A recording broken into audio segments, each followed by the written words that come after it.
How many things can you do wrong right now?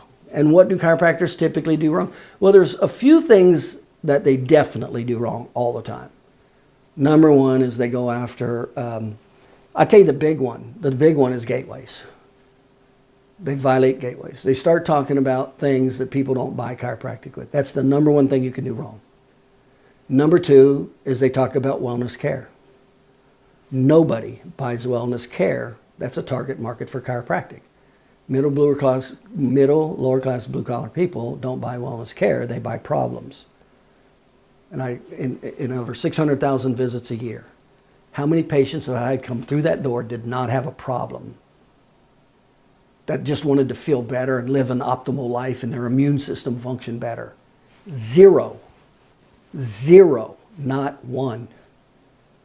That's the weakest form of purchase there is, especially for middle class blue collar. They're still just trying to pay their bills and survive, pay their mortgage. So, wrong gateway, wrong marketing. They'll use advertising and not educational sales, and they'll talk about wellness care. Wrong gateway, subluxations, wellness care. Those are the big zingers that just kill chiropractors, and they don't have a clue, because tomorrow they're going to teach all the chiropractors to do that at school or not at school, at all the practice management groups. That's exactly what they're going to teach them again tomorrow. Promote subluxations and wellness care, even though nobody's buying it. Okay, so let's go through all the things you can do wrong. Demographics, be in the wrong demographic category, be in the white collar category, upper white collar. Most people know enough not to go into the homeless. Solid blue collar people, that's affecting their survival and security is the people who pay their bills. Psychographics, that's why, and of course, without going into details of that, of the 65 different categories, you would just reverse engineer. If you did any marketing, you would just use your list, give it to whoever you're marketing it to. You do Facebook pay-per-click, you literally can upload the emails of your highest quality patients, your 20%ers, and they do all this for you without you having to know any of it. You go, this is who I want to target, okay? These characteristics. And that's the only people that'll get your advertising. You got to know your geographic radius of draw. I see chiropractors violate that all the time. They think they get new patients from 20 miles away. Next is the psychographic barriers. Most chiropractors don't have a clue what a psychographic barrier is. Well, you're going to find out real quick, or it's going to cost you a lot of money before you eventually find out, if you ever do find out.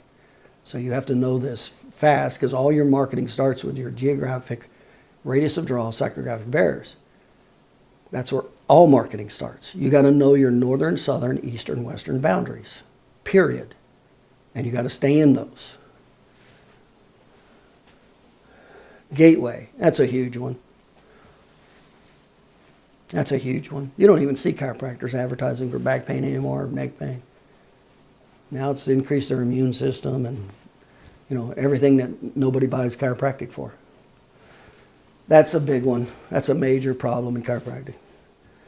USP. The problem with USP, unique sales position, is chiropractors will use that with patients who have no need. That only is relevant after there's a perceived need for chiropractic. Then I care about trust, location, price, quality service, you see. If I don't have a perceived need, I don't care about any of those things. And that's the mistake that happens, especially in personal injury marketing. That's what chiropractors will push. There's no perceived need for the attorney, and the chiropractor will talk about service and quality. And he wonders why he doesn't get any business. Vehicle of delivery. What's their method? What's the method of them receiving information, especially healthcare related information? What are they looking at? Well, if you're in one vehicle and they're in another, you just missed them. It doesn't matter if you lined up everything, you just missed them. They're not looking for a chiropractor on TikTok. I would say, just pay attention to your wife. Where does your wife go when she's looking for a dentist or a doctor for your child? There's your answers right there. Okay, then that takes us to the campaign, depending on what we're doing. And the whole interest of the campaign is really a pre-sale.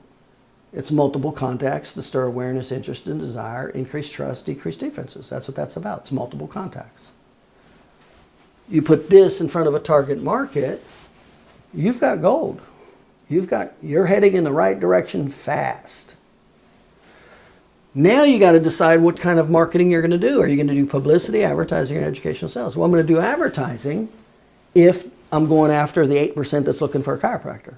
Because there's already a perceived need, so I do not want to use educational sales. I definitely want to use advertising, and I definitely do not want to use name recognition advertising. I have to use direct response. And there's 14 emotional triggers, and I better talk about as many of those as I can, and I better do it at least 3 times minimum to increase the effectiveness of that advertising to that 8%.